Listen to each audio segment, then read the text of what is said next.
एक बार की बात है, एक छोटे से स्टेशन पर गाड़ी आकर रुकी। प्लेटफॉर्म पर हरकत बढ़ गई। कोई उतर रहा था, कोई चढ़ रहा था, और कुछ छोटे-छोटे बच्चे अपनी जीविका के लिए पानी, चाय और खाने-पीने की चीजें बेच रहे थे। उन्हें में एक दुबला-पतला मासूम सा लड़का भी था, जिसके कंधे पर एक छोटा सा गड्ढा टंगा हुआ था। वह जोर-जोर से आवाज लगा रहा था, "पानी ले लो, ठंडा पानी।" उसी समय ट्रेन के एक डिब्बे में बैठे एक धनवान सेठ की नजर कुछ लड़के पर पड़ी। सेठ ने ऊंची आवाज में पुकारा, "ए लड़के, इधर आ।" लड़का तुरंत दौड़ता हुआ आया और आदरपूर्वक बोला, "जी सेठ जी।" सेठ ने कहा, "एक गिलास पानी दे।" लड़के ने तुरंत घड़े से ताजा पानी भरकर गिलास सेठ की ओर बढ़ा दिया। तभी सेठ ने पूछा, "कितने पैसे का है?" लड़के ने विनम्रता से उत्तर दिया, "25 पैसे, सेठ जी।" सेठ ने भौहें सिकोड़ते हुए कहा, 15 पैसे में देगा क्या? यह सुनते ही लड़का हल्के से मुस्कुराया, बिना कुछ कहे गिलास का पानी वापस गड़े में उड़ेल दिया और चुपचाप आगे बढ़ गया। उसी डिब्बे में एक महात्मा भी बैठे हुए थे। उन्होंने यह पूरा दृश्य ध्यान से देखा। उन्हें आश्चर्य हुआ कि लड़के ने कोई जवाब नहीं दिया, केवल मुस्कुराया और चला गया। उस मुस्कान में जैसे कोई गहरा रहस्य छिपा था। महात्मा जी को जिज्ञासा बढ़ी।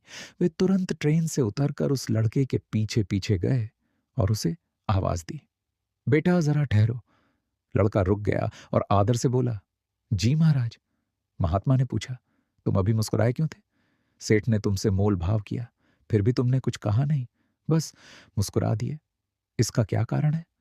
लड़का विनम्रता से बोला, "महाराज, मुझे हंसी इसलिए आई क्योंकि सेठ जी को वास्तव में प्यास लगी ही नहीं थी।" महात्मा ने आश्चर्य से पूछा था, "तुम्हें ऐसा क्यों लगा?" लड़का बोला, "महाराज, जिसे सच में प्यास लगी होती है वह कभी पानी का दाम नहीं पूछता। वह तो पहले पानी पीता है, अपनी प्यास बुझाता है और फिर बाद में पूछता है कि कितने पैसे देने हैं। लेकिन जो पहले ही दाम पूछने लगे, इसका मतलब है कि उसकी प्यास सच्ची नहीं है।" महात्मा जी यह उत्तर सुनकर गहरे विचार में डूब गए। एक छोटे से बालक ने कितनी बड़ी बात सहज ही कह दी थी। उन्होंने मुस्कुराते हुए कहा, "बेटा, तुमने तो बहुत गूढ़ सत्य बता दिया।"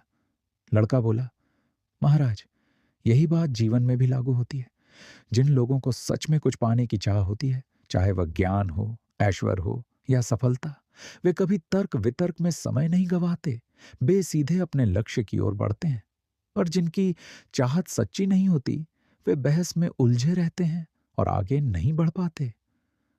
महात्मा जी उस बालक की बात सुनकर अत्यंत प्रसन्न हुए।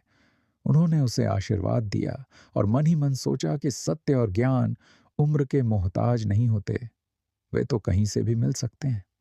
उस दिन के बाद महात्मा जी ने अपने शिष्यों को भी यही सिखाया कि जीवन में सच्ची प्यास बहुत जरूरी है। यदि मन में ईश्वर को पाने की सच्ची लगन हो, तो व्यक्ति किसी भी कठिनाई से नहीं डरता।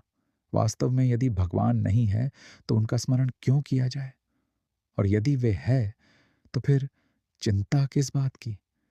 जीवन में जो कुछ भी हम खोते हैं, वह हमारी नादानी का परिणाम होता है, और जो कुछ भी पाते हैं, वह ईश्वर की कृपा होती है। मनुष्य का जन्म और मृत्यु उसके हाथ में नहीं होते, परंतु जीवन को कैसे जीना है, यह पूर्णतः उसके हाथ में है। इसीलिए हमें चाहिए कि हम जीवन को हंसी, प्रेम और भक्ति से भर दें। तो वही सच्चा और सफल जीवन कहलाता है,